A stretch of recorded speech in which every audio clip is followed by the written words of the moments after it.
पाठ 12 वाक्य विचार। रोहन, यह किताब तुम्हें कहाँ से मिली? यह तो टेबल पर रखी थी, तुमने रखी होगी या फिर माँ ने। यह किताब तो मैं कब से ढूंढ रही हूँ।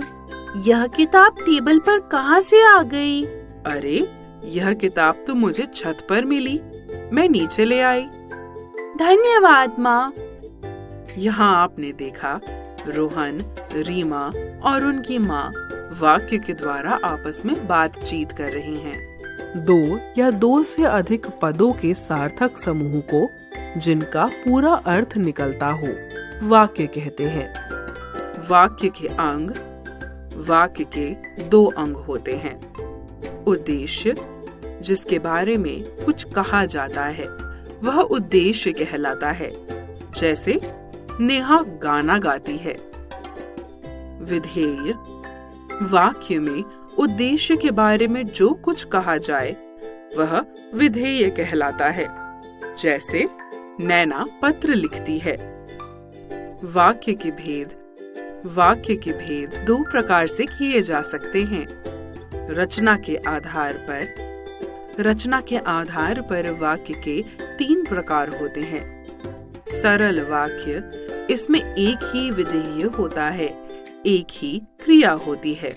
जैसे राम पढ़ता है। मिश्रित वाक्य, जिसमें एक मुख्य या प्रधान वाक्य होता है और अन्य आश्रित उपवाक्य होते हैं, उन्हें मिश्रित वाक्य कहते हैं। जैसे मुझे बताओ कि तुम्हारी समस्या क्या है। संयुक्त वाक्य, जिसमें 2 या 2 से अधिक सरल या मिश्रित वाक्य एक दूसरे की अपेक्षा न रखकर और परंतु, या, अथवा, तथा आदि अव्ययों के योग से जुड़े हों, उन्हें संयुक्त वाक्य कहते हैं। जैसे शेर घायल हुआ परंतु मारा नहीं गया। अर्थ के आधार पर वाक्य के 8 भेद होते हैं। विधिवाचक वाक्य, बात के होने का बोध कराने वाले वाक्य विधिवाचक वाक्य कहलाते हैं। जैसे भारत एक देश है। निषेधवाचक वाक्य, बात के न होने का बोध कराने वाले वाक्य निषेधवाचक वाक्य कहलाते हैं। जैसे राधिका ने खाना नहीं बनाया। आज्ञावाचक वाक्य, आज्ञा या अनुमति का बोध कराने वाले वाक्य आज्ञावाचक वाक्य कहलाते हैं। जैसे कृपया लाइन में खड़े रहें।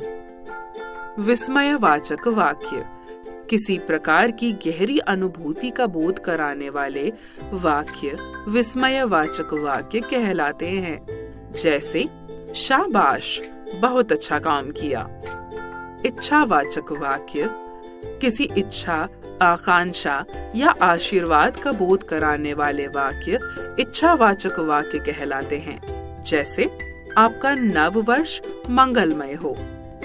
संदेहवाचक वाक्य, संदेह या भ्रम का बोध कराने वाले वाक्य संदेहवाचक वाक्य कहलाते हैं। जैसे शायद आज बारिश हो।